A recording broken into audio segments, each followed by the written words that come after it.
दुल्हन तो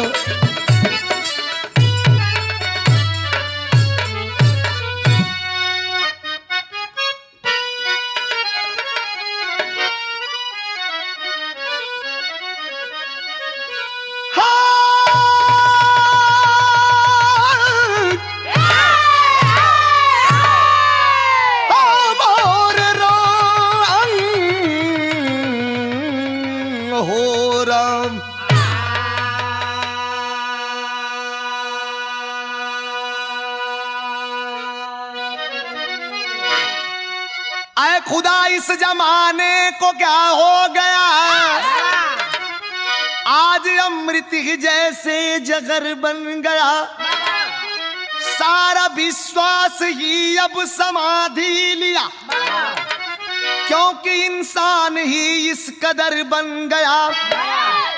किसको अपना कहूं या पराया कहूं, दिल ये देता जरा भी गवाही नहीं। खास दिल्ली में ही एक घटना घटी,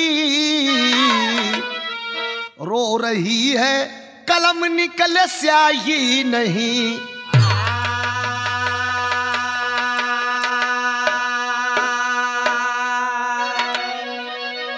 ए भैया, सुपर कैसेट की ओर से एक रंगीन मुकाबला प्रस्तुत बाम। मुकाबले के कलाकार साथी ओम प्रकाश यादव। दिखाओ ओम प्रकाश भैया, कांड तो बड़ा बाम, लेकिन एक विचित्र कांड कवि जी लिखलन, कव्वाली का टुकड़ा लगल मास्टर।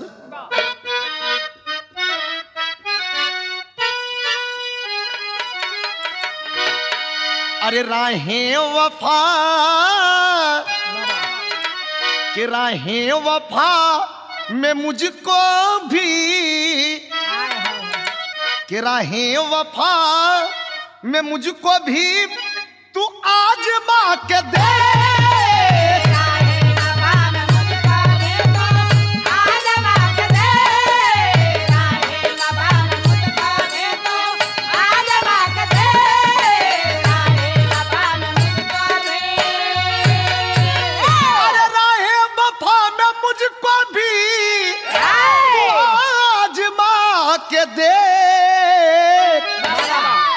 आशिक हूँ तेरा जाने जा, आशिक हूँ तेरा मेरी जान, आशिक हूँ तेरा मुझको भी अरे अपना बना के दे।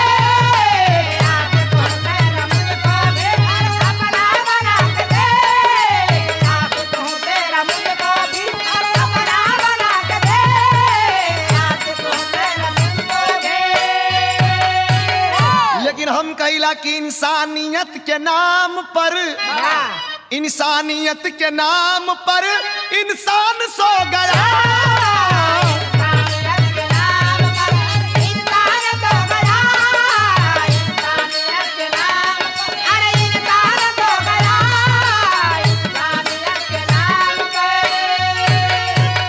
अरे इंसानियत के नाम पे इंसान सो गया।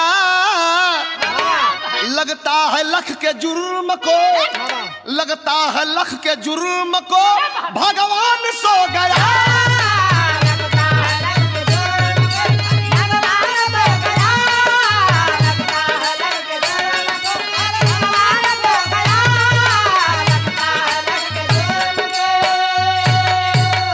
ललारे लर ला लर ला लर ला लर ली।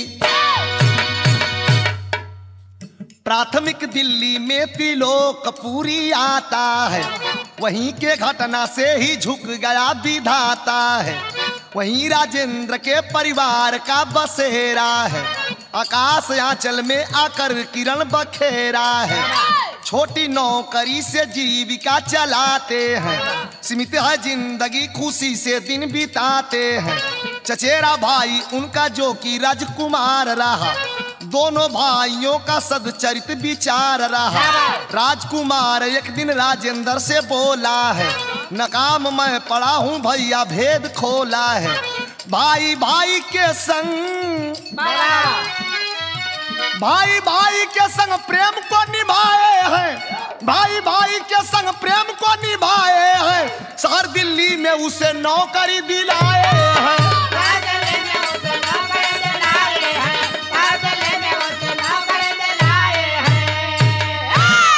दिल्ली के त्रिलोकपुरी में राजेंद्र का परिवार बड़ा खुशी खुशी बाम। एक लड़का गोद में बा जेकर नाम रखल गले आकाश। एक छोटा भाई बाम राजकुमार। राजेंद्र से बोला कि भैया हमारे लिए हम बिल्कुल बेरोजगार पड़े हुए हैं, कोई व्यवस्था कर दो भैया, कहीं नौकरी वगैरह दिलवा दो भैया। देखा भाई जैसन हित न भाई जैसन दुश्मन। अपने भाई को लेकर के वह भाई राजेंद्र दौड़ रहा है। तर्ज लग गई मास्टर।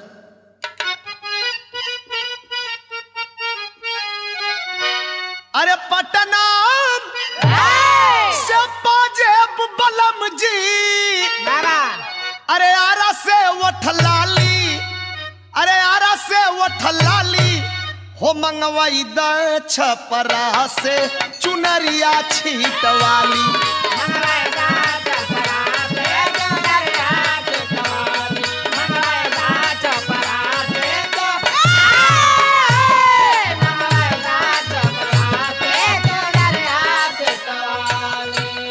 देखा ई भाई है कुल कमाई लुटाई दिहले, अरे कुल कमाई लुटाई दिहले भैया खातिर भैया, वही भैया खातिर भैया भलैया कोई कमानी ऐसा न आइल समैया।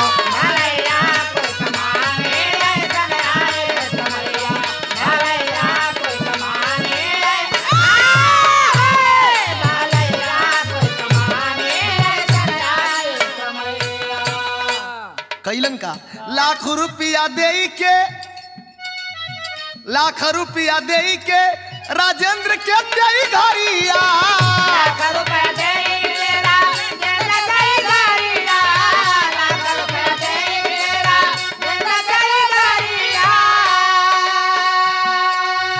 चचेरा भाई के वो सगना है, चचेरा भाई के उला गवलन नौकरिया,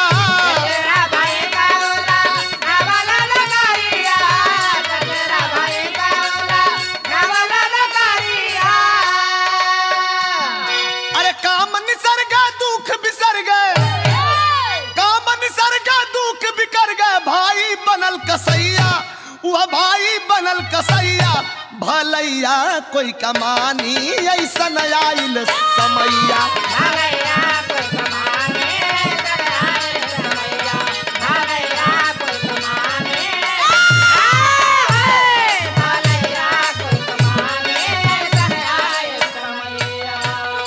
एक लाख रुपया नगद दे करके अपने चचेरा भाई की नौकरी कर लगवा दिया। लेकिन बारे जमाना का लोग काम निसर गए दुख बिसर गए। एक ठे तर्ज लगल मास्टर।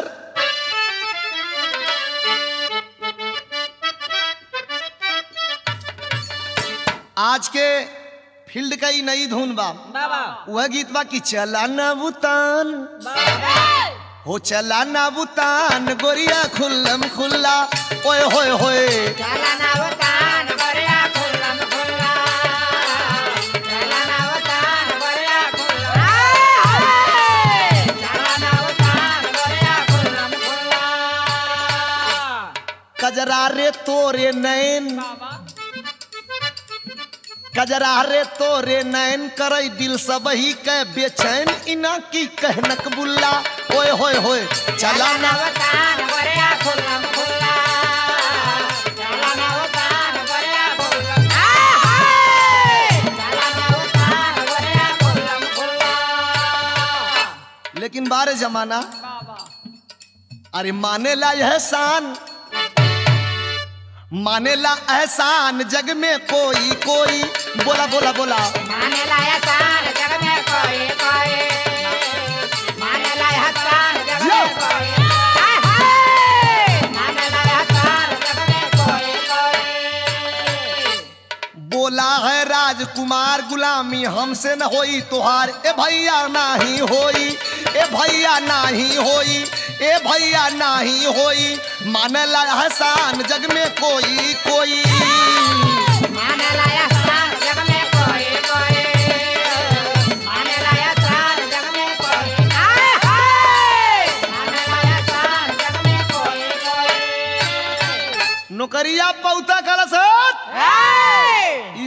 गुलामी हमसे न हुई।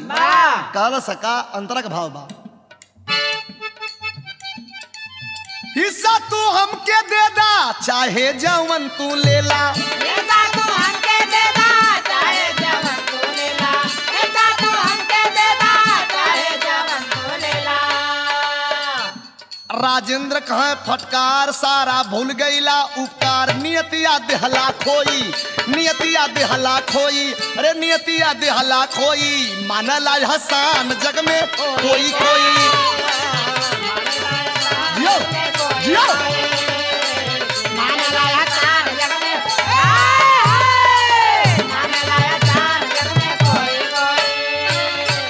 अरे पगला भाई साल भर भी ना भयल बाबा 1 लाख रुपया नगद दे के तोर नौकरी लगवली, बस भुला गईले न। कलश की खबरदार ये कुल बात बंद करा, तुहा जवन लेना हो लेला, छुट्टी बाम, हमार हिस्सा अलग कदा। तब तर्ज लग गई मास्टर,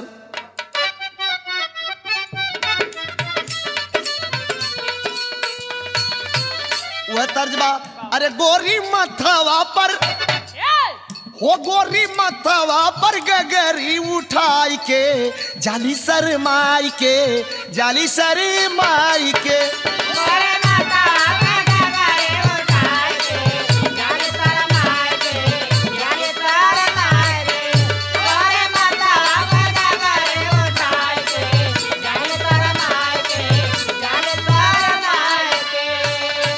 चाचा का लड़का वो राजकुमार सोचा था कि अरे हिस्सा ना दे का यार, तो सोचत मनवा में हो, सोचत मनवा में पापी राजकुमार बा, बड़ा बदकार बा, बड़ा बदकार बा, सोचत मनवा में पापी राजकुमार बा, बड़ा बदकार बा, बड़ा बदकार बा, सोचत मनवा में पापी राजकुमार बा, बड़ा बदकार बा, बड़ा बदकार बा।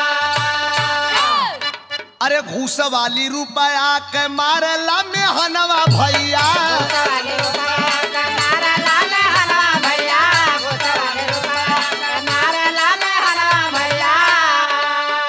नौकरिया लगवावत के जौन घूस देला 100 रुपया के मेहना मारला, कवनो जतन देई रुपया हम देई इनकर, कवनो जतनवा भैया,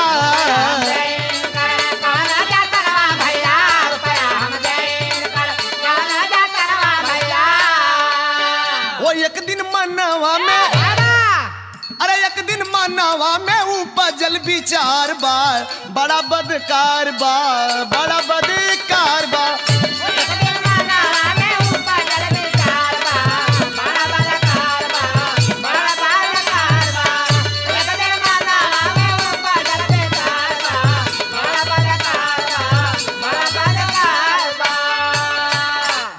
लाख रुपया के सवाल है, हमार विचार कर तो कौनो गणित लगावे के पड़ी, तो गणित कमन लगौला सब भैया उ पापी।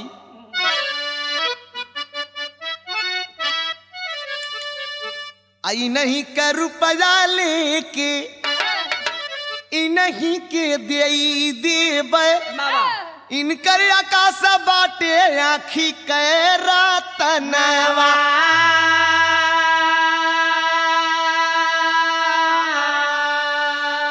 कलश की अपहरण करा के इनसे और रुपया मंगाई ले, कर्जा के भरी दे उतरी है वा जनावा,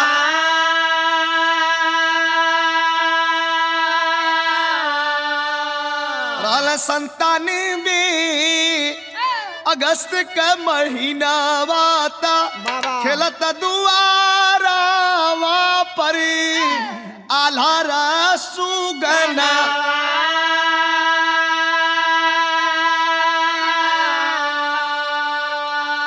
पाके अंधियार देखा अंधियार पापी उनके उठाई ले हले, अब बेटा बिना माई बाबू पावना चायना,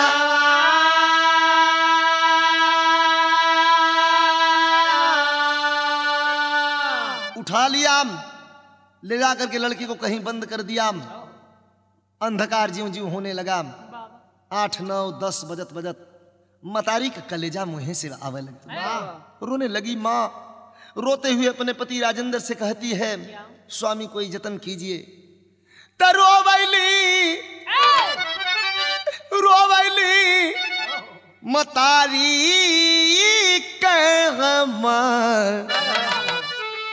गईले मोर सुगनवारा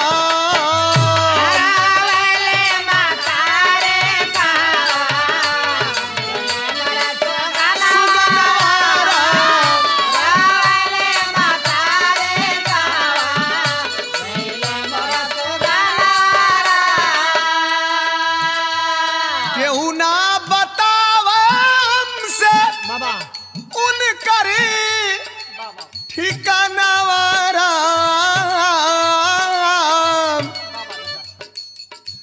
सझिया से गायब भइले जोहत खोजत थाने पैला रोए के दरोगा जी से कहला सझिया से गायब हुए गोदिया के लाला नवारा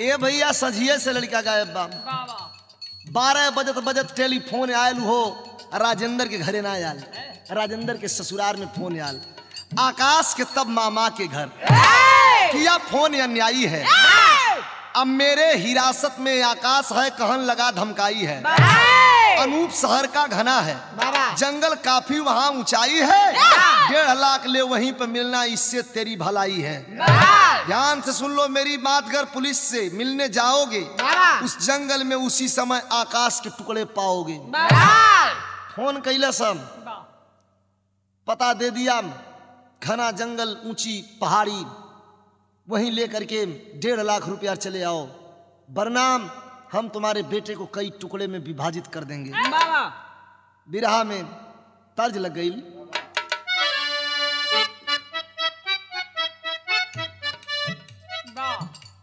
तर्ज लगल वह तर्ज बा ई भले सज के तर्ज बा हो चुम्मा चुम्मा हो चुम्मा चुम्मा दे दे चुम्मा रे गूंजे हरिया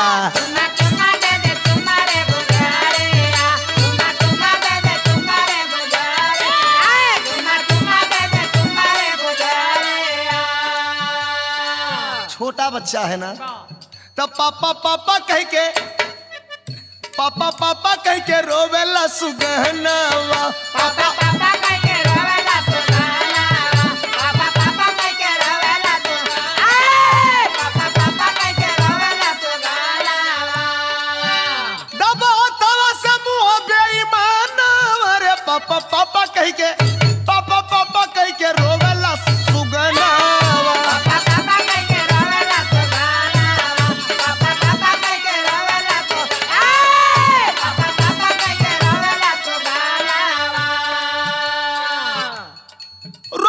आँख पथराइल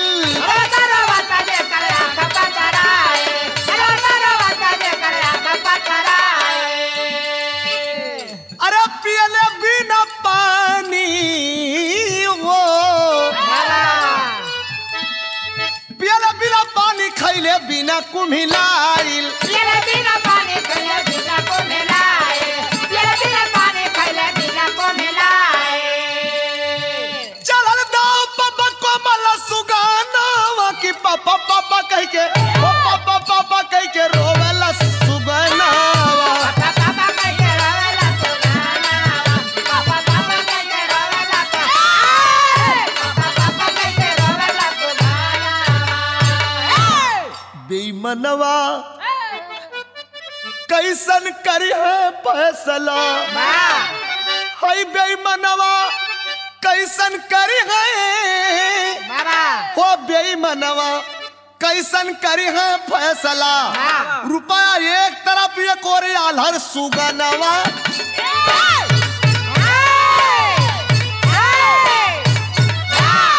राजेंद्र झट त्रिलोकपुर में विवेक से जा किए मिलान अनूप शहर में मिलेगा थाती लेकर मेरा लाल सुजान किसी तरह से बचाला साहब ये पुरनकी टेक्टिस है। किसी तरह से बचा ला साहब, लड़का के बाप फसल परान, विवेक त्यागी किए योजना पकड़ाए हैं नीच नदान।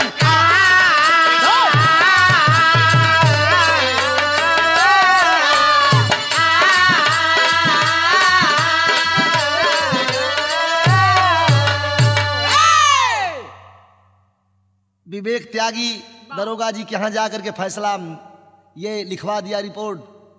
कहने लगा सरकार मेरा लड़का जिन्होंने चुराया है, टेलीफोन द्वारा सूचना मिली है कि मेरा लाल उनके कस्टडी में है, लेकिन उनको पैसा चाहिए 1.5 लाख रुपए। सरकार मेरे पास नहीं है बाबू, नहीं है, बचा लीजिए दरोगा जी, मेरे बेटे को बचा लीजिए।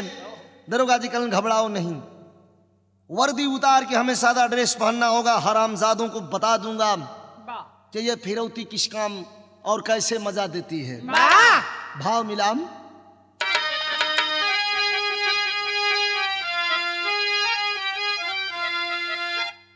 अरे विवेक त्यागी दल बल से तैयार चले उस जंगल में। अरे विवेक त्यागी और दल बल से तैयार चले उस जंगल में।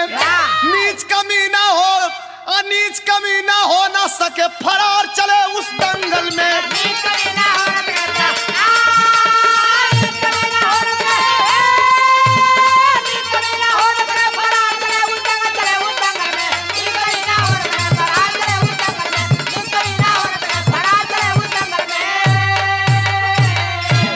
सादे बेस में साथ राजेंद्र चल घालांघा बड़ाई हो, चारों तरफ से रही चौकसी, गए जंगल में आई हो, चारों दिशा में देखे आंख पसार घना उस जंगल में, लेकिन दिखाई नहीं दिया बदकार चले उस जंगल में।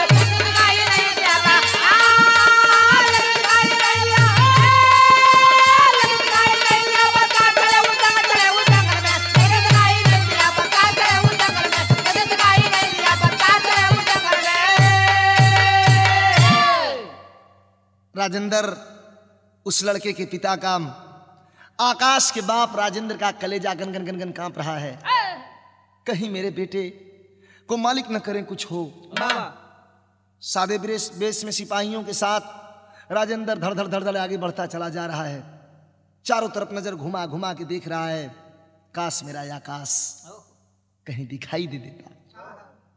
औलाद का गम तो फौलाद के भी पानी बना दिला भैया।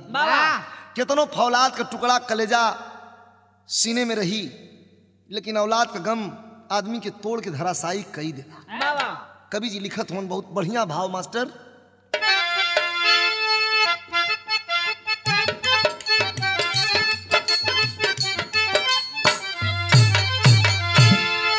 अखिया न चले अवरी धड़कला कर जवाब बाबू, राजेंद्र के दिल में चयन नहीं बा।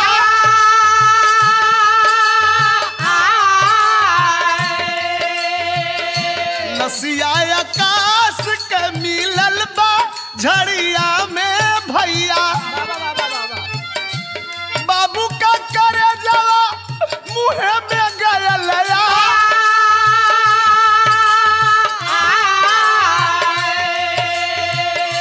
हाय रे निर्दयी, 1 किलोमीटर जंगल और पहाड़ी आगे बढ़ने के बाद एक झाड़ी में विवेक की लाश, छोटे मुन्ना आकाश की लाश पड़ी हुई है। बाबूजी दौड़ करके अपने बेटे को गले से लगा लिया, प्यार कर रहा है उस मरे हुए बच्चे से। बेटा ये तो तू अनर्थ कर दिया रे। सील बंदला सराई गैल थाना पे भैया, घरवा राजेंद्र बाबू अइल बगला।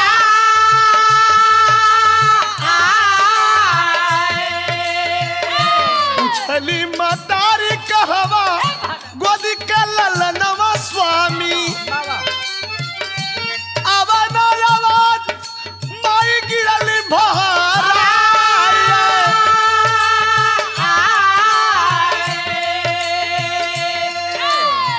अब पोस्टमार्टम बाद जब लसिया लियल भैया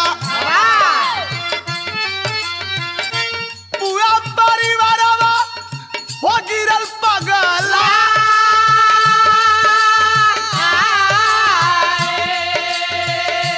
यावर थानेदार अपन जलिया बिछवला भैया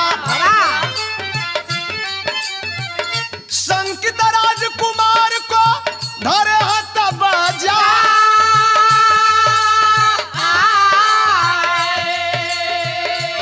अखिया चढ़ा के जब पूछ लगल बतिया भैया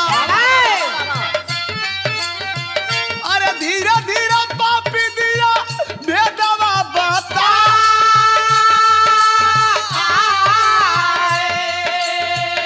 लेके आकाश के बचवा के लेके हम जंगलवा में जो हत रहली अरे पुलिस दल के देख हम गईली घबरा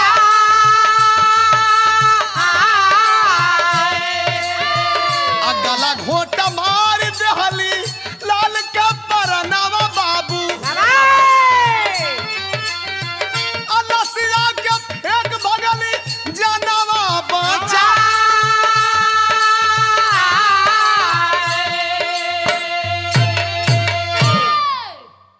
पड़ल पुलिस का पिटाई बोल हरामजादे बोल ज्यादा देर तक आनाकानी नहीं कर सका टूट गया बताने लगा सुनने वालों के कलेजे बिहर गए बड़े भैया बताता है हरामजादा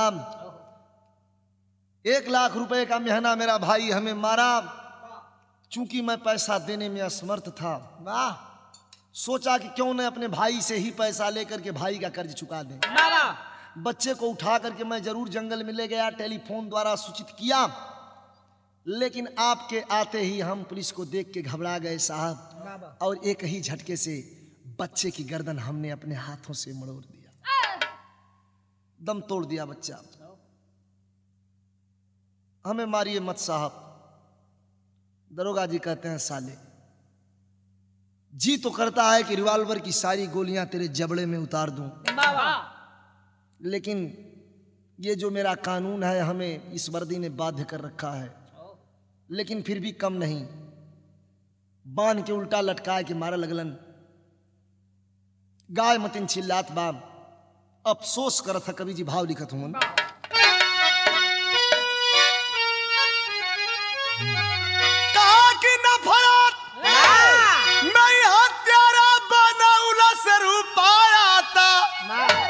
हमारे हाथे से ही खूनावा करावाला सरूपी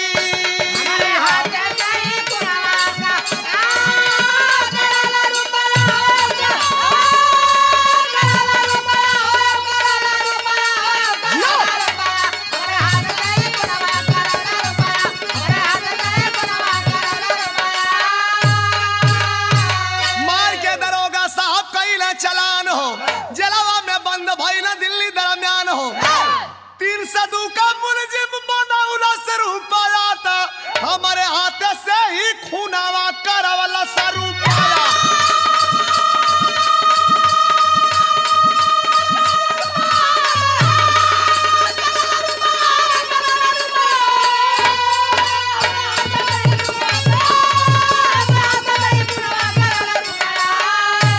गुरु बिहारी गुरु गणेश जी डूब गए हैं गम से स्वर्ग चंद्रिका कभी कहा आंसू बहे कलम से अरे बाबे मनवा कैसन करी फैसला विजयी